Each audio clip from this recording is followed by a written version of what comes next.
এখন বাজে 5টা 57, মানে 6টা বাজতে 3 মিনিট বাকি আছে। আমরা কোরবানির ঈদের ছুটিতে খুলনাতে যাচ্ছি। চলো বাবা, যাই। আমাদের ব্যাগ ট্যাগ বাঁধা রেডি, মানে বাইক রেডি, এখন রওনা দেব। চলো যাই বাবা, ওঠো।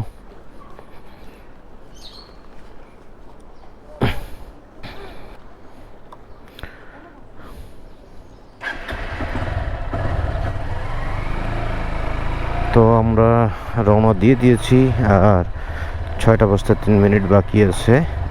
হয়তো 12টার দিকে খুলনায় পৌঁছে যাব।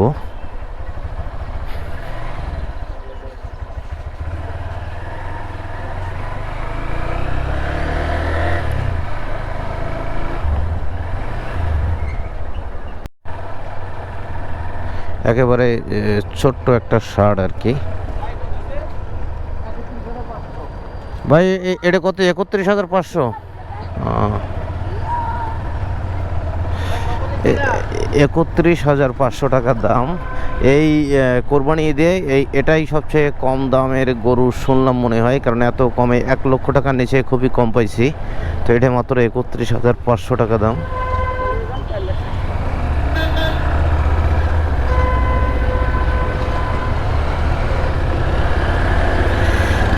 তো এখন মোটামুটি ভোরবেলা 6টা বাজে। তো যে কারণে এমনিতেও যদি ব্যস্ত শহর হইলেও ঢাকাটা এই সময় ফ্রি থাকতো হয়তো। আর যেহেতু ঈদের একদিন বাকি আছে, সেহেতু এমনিও আমি যখন কাল রাতে বের হয়েছিলাম মানে ফুয়েল লোড করার জন্য, তখনও সন্ধ্যার পরপর। তো ঢাকার রাস্তা ফাঁকাই ছিল, আর ঢাকাতে আর অত লোকজন নাই, সবাই বাড়িতে। ভাই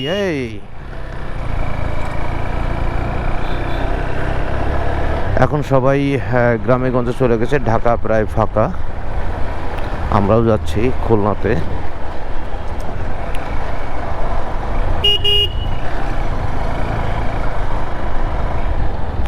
নতুন বাজার থানা, ভাটারা থানা।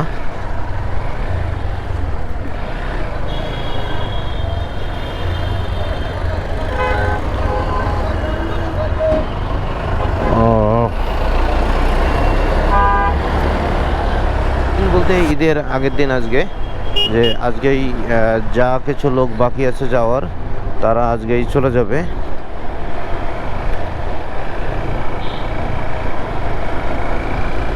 এটা আমেরিকান সেন্টার, এপাশে কানাডিয়ান এম্বাসি, পাশে ইন্ডিয়ান এম্বাসি।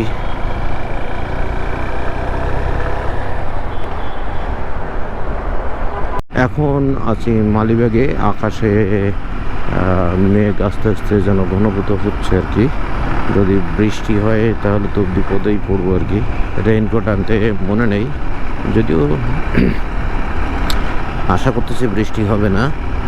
একটু মেঘলা থাকা ভালো, কারণ তাহলে যে রোদের যে তীব্র তাপ সেটা গায়ে লাগবে না আর কি।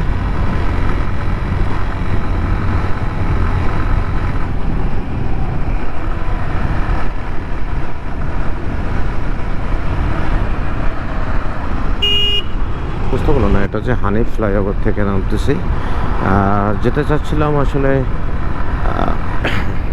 বাবুবাজার দিয়ে, কিন্তু গুলিস্তানের মাজার রোড দিয়ে এত পরিমাণ জ্যাম যে ওই রাস্তা অ্যাভয়েড করে চলে আসলাম এই সাইড দিয়ে, এই যাত্রাবাড়ি দিয়ে, কারণ এদিক দিয়ে জ্যাম নাই, ওদিকে প্রচুর জ্যাম।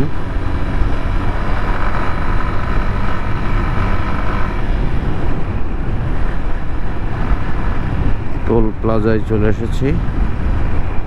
এখানে টোল দিতে হবে 10 টাকা। সবাই ছুটে চলেছে বাড়ির উদ্দেশ্যে, যে যার গন্তব্যে চলে যাবে আর কি। মাওয়া এক্সপ্রেস হাইওয়েতে যাচ্ছি, তো প্রচুর গাড়ির চাপ রয়েছে।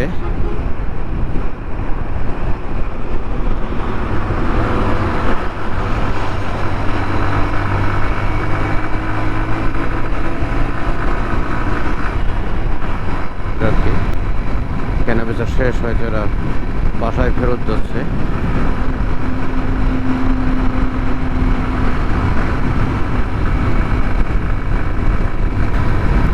মাওয়া হাইওয়ে এক্সপ্রেস রোড দিয়ে যাচ্ছি। তো আর পদ্মা ব্রিজ হয়তো 5-6 কিলোমিটার আছে, চলে এসেছি। আর পদ্মা ব্রিজে যে রেলপথটা, এই যে বাম সাইড দিয়ে রেলপথটা গিয়েছে,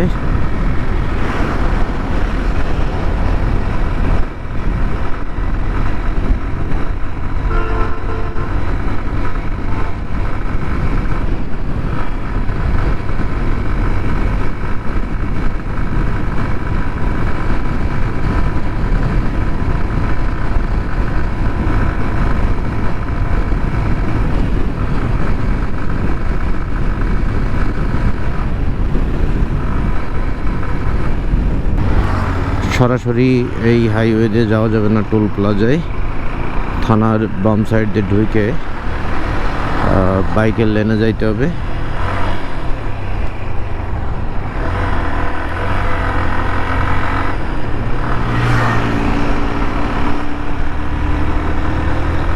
তো আর 2-1 মিনিটের ভিতরে আমরা টোল প্লাজায় চলে যাব। পদ্মা ব্রিজের যে টোল প্লাজাটা, তা খুব বেশি দূরে নেই, আর হাফ কিলোমিটারের মতো আছে। এই যে মোটরসাইকেল লেন দেখানো আছে যে বাম দিয়ে যেতে হবে। টোলের সমপরিমাণ টাকা ভাঙতি রাখুন লেখা আছে আর কি, যাতে লেট না হয়।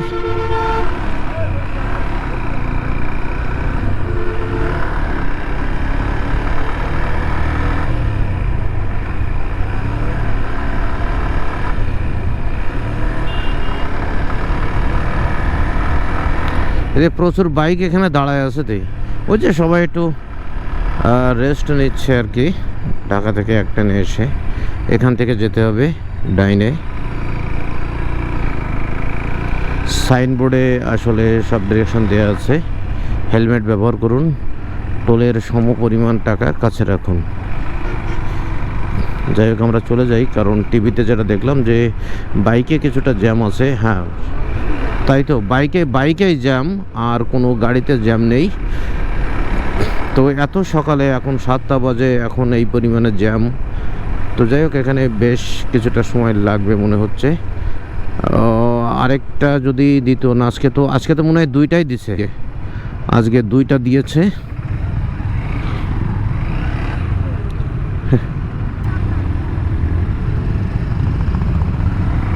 না, খুব বেশি সময় লাগবে না, চলমন আছে। আজকে আরেকটা জায়গা হয়তো দিয়েছে। কালকে টিভিতে দেখতেছিলাম প্রচুর জ্যাম ছিল, আজকেও এসে দেখতেছি যে আসলে মোটরসাইকেলের এখানটাতেই জ্যাম।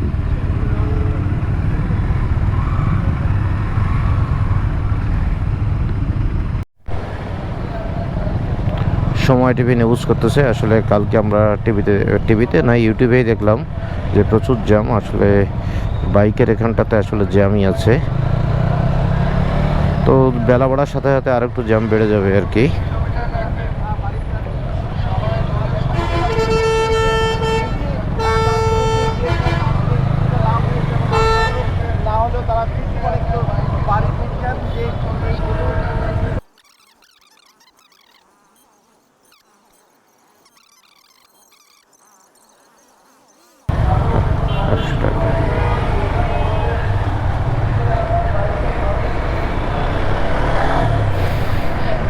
যাই হোক, আমরা টাকা দিয়ে দিয়েছি, এখন রওনা দিলাম।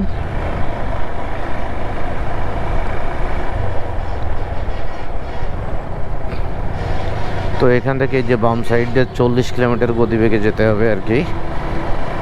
সেটা ডিরেকশন দিয়ে দিচ্ছে আর কি টোল প্লাজার ওখানে। তো পদ্মা ব্রিজের উপরে উঠে গিয়েছি। এই যে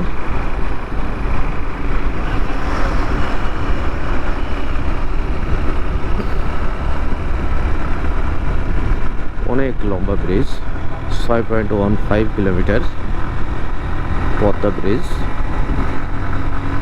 বাংলাদেশের সবচেয়ে লম্বা সেতু।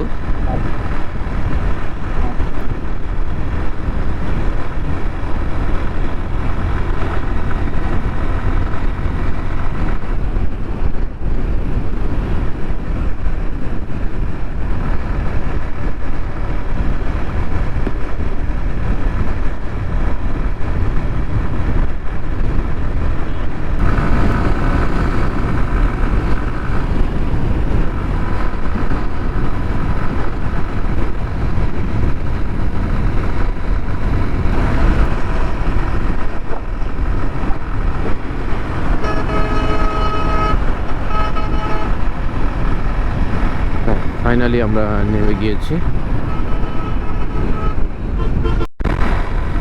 এত সুন্দর রোড, আর রোডের মাঝখানে ঘাস, আর ঘাসের মানে ডিভাইডারের মাঝখান দিয়ে যে রাধা চূড়া ফুটে আছে, সবুজের ভিতরে লাল, অসাধারণ এক দৃশ্য। এই রোডটা বরাবরই আমার ভালো লাগে। যে অন্য যে হাইওয়ে দুই পাশ দিয়ে ঘেরা দিয়া, এটা কিন্তু অনেক আগে, মানে ব্রিজ তৈরি হওয়ার আগে এই রাস্তাটা তৈরি হয়েছে, তো এখনোই নতুনের মতো লাগে।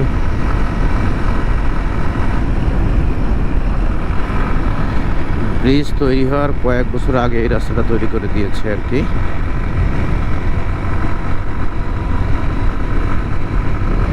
আকাশে মেঘ আছে আর কি, অত বেশি রোদ্দুর মাঝে একটুখানি বের হয়েছিল। তো যাই হোক, এরকম থাকলেই ভালো হয়, যাতে বৃষ্টিও না হয় আবার রোদও না হয়।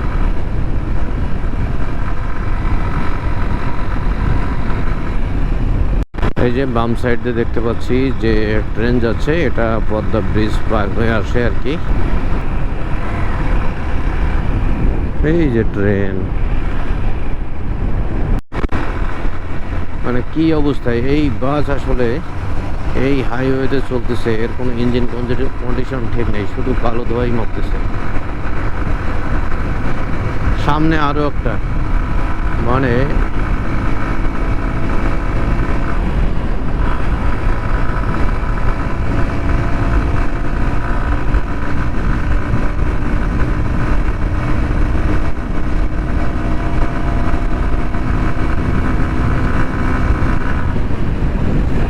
সামনেই শতবর্ষী আম গাছ। এই যে হাতের বামে আমরা আম গাছটা দেখে যাই। হ্যাঁ বাবা, এই যে আমরা একটু আম গাছটা দেখে আসি। এই হাতের বায়ে যেয়ে এখান থেকে ডাইনে যেতে হবে, 1 মিনিট লাগবে না পুরোপুরি আম গাছ পর্যন্ত যাইতে।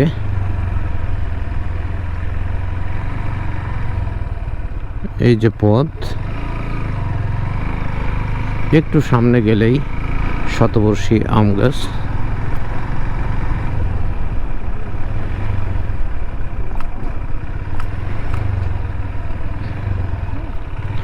হ্যাঁ, এই সেই শতবর্ষী আম গাছ।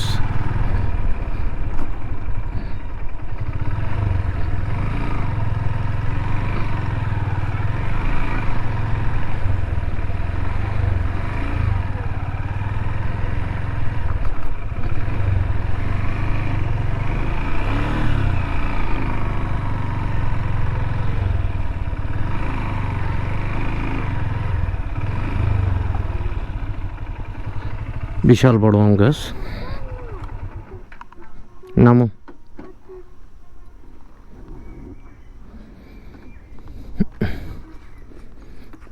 তো এই আম গাছ, ভালো যে যাওয়ার পথে আম গাছটা দেখে যাই।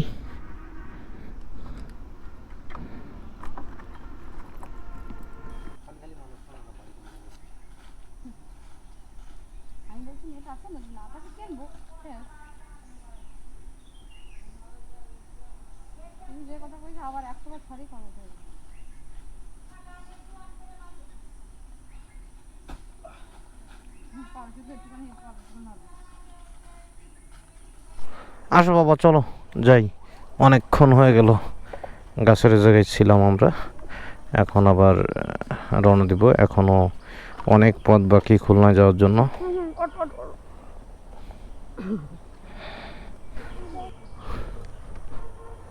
গাছের এখানে বেশ কিছুক্ষণ সময় কাটালাম।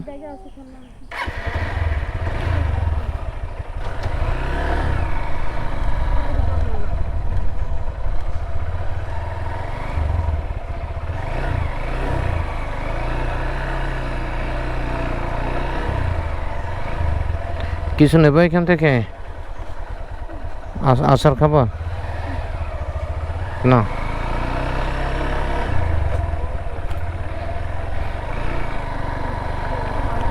সর্বোচ্চ 1 মিনিটের পথ আর কি। তো আপনারা যারা এই রাস্তায় আসবেন, এই রোডে আসবেন ঢাকা খুলনা হাইওয়েতে, তারা 5 মিনিট খরচা করে দেখে যেতে পারেন শতবর্ষী আম গাছ।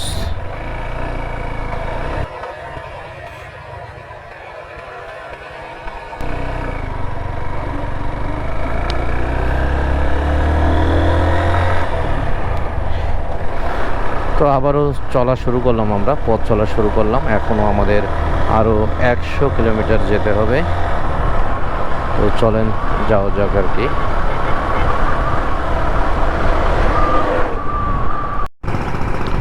এইসব গাড়ি হাইওয়েতে চলে, এই অটো সামনে ওইটা নসিবন্যা পরিমাণ কি জানি, এই যে শুধু ধোয়া ধোয়া ধোয়ার জন্য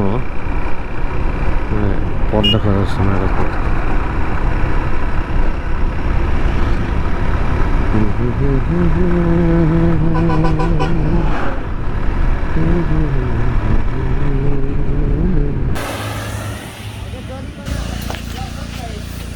খাবার খেয়ে নেবো আমরা। এটা কার অগ্রর খাবার?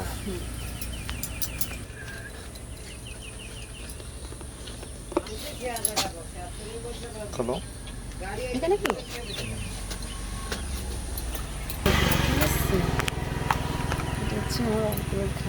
এটা অগ্রর অগ্রর নুডলস আর কি কি আছে? আর খিচুড়ি আছে, মাংস দিয়ে খিচুড়ি। আর আচ্ছা আচ্ছা, মাংস খিচুড়ি।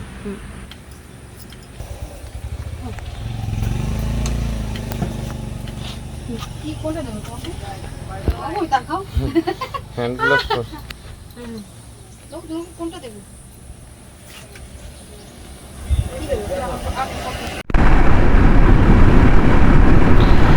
একটু বেশি সময় লেগে যাচ্ছে, কারণ আমরা মাঝে মাঝে একটু ওয়েট করতেছি আর কি। যেমন শতবর্ষী আম গাছের ওখানে একবার বেশ সময় বসলাম ছবি টবি উঠলাম। তারপর আবার খাওয়া দাওয়া করলাম আর কি, কারণ বাসা থেকে রান্না করে নিয়ে এসেছিল সেগুলি। তো সেটা আবার পথে বসে খাওয়া দাওয়া করলাম, সেখানে বেশ টাইম বসলাম আর কি। খুব বেশি ব্যস্ত না আমরা, যদি খুব বেশি ব্যস্ত হইলে 4 থেকে 5 ঘন্টায় খুলনায় আসা যায়। তো আমাদের প্রায় 6-7 ঘন্টা লেগে যাবে, কারণ আমরা বিভিন্ন জায়গায় রেস্ট নিয়ে আসলাম আর কি। প্রথম 2 ঘন্টা টানা চালাইছি আর কি, তারপরে একটু রেস্ট নিয়ে যাচ্ছি। তবে রাস্তাঘাটে প্রচুর গাড়ি, খুব রিস্কেবল ব্যাপার আর কি, যে বাইক চালিয়ে যাওয়া।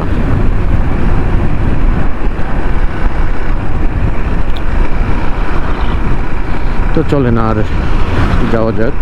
আর রূপসা ব্রিজে যে কথা হচ্ছে খুলনায় পৌঁছানোর পর।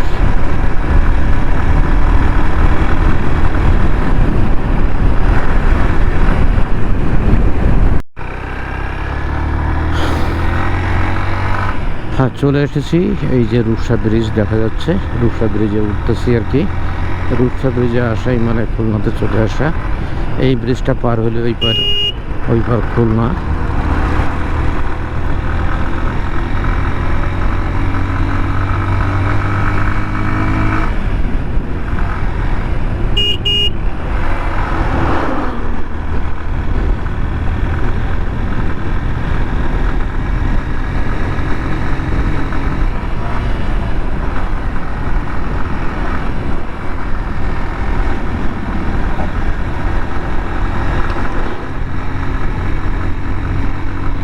এখন বাজে 12টা বাজতে 6 মিনিট বাকি আছে। টানা 6 ঘন্টা লেগে গেছে আমাদের বাসা থেকে রূপসা ব্রিজ পর্যন্ত আসতে।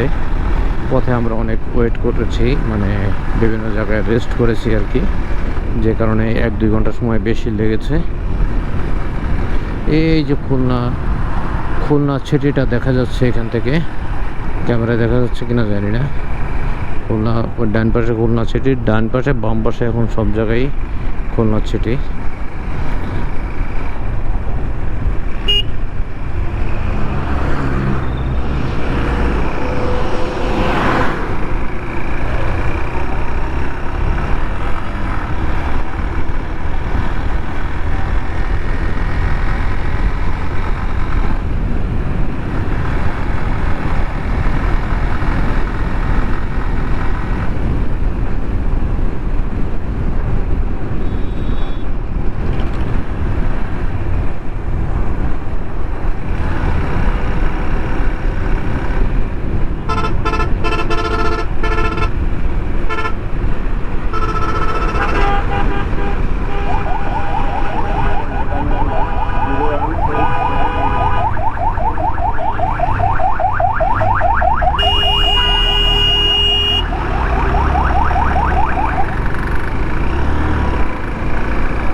নদী একেবারে শুকিয়ে গেছে, একেবারে জল নেই।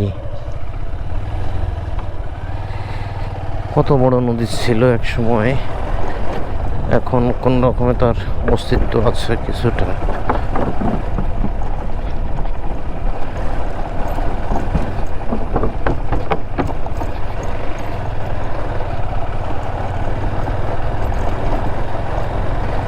এই সব জায়গায় নদী ছিল এক সময়, প্রচুর নদী ভেঙে যাচ্ছিল, শ্মশানঘাটও ভেঙে যাচ্ছিল, আবার ভরাট হয়ে গিয়েছে।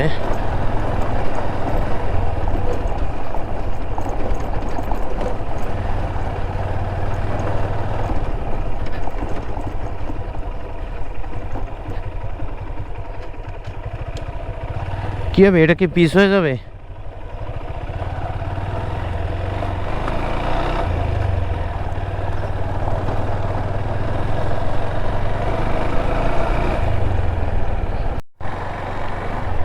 চলে এসেছি প্রায় বাড়ি। কেন?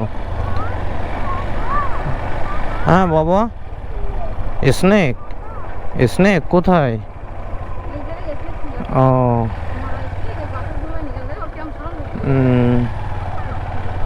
চলে এসেছি বাড়িতে, আর মিনিট খানেক লাগবে। এটা এটা আমার গ্রাম, আমার বাড়ি।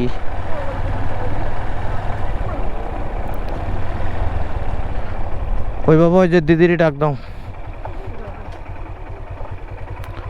ডাক দাও জোরে।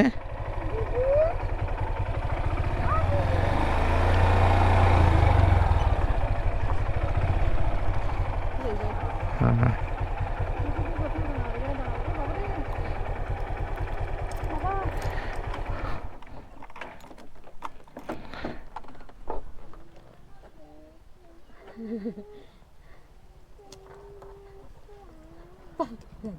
ক্যামেরা চালানো।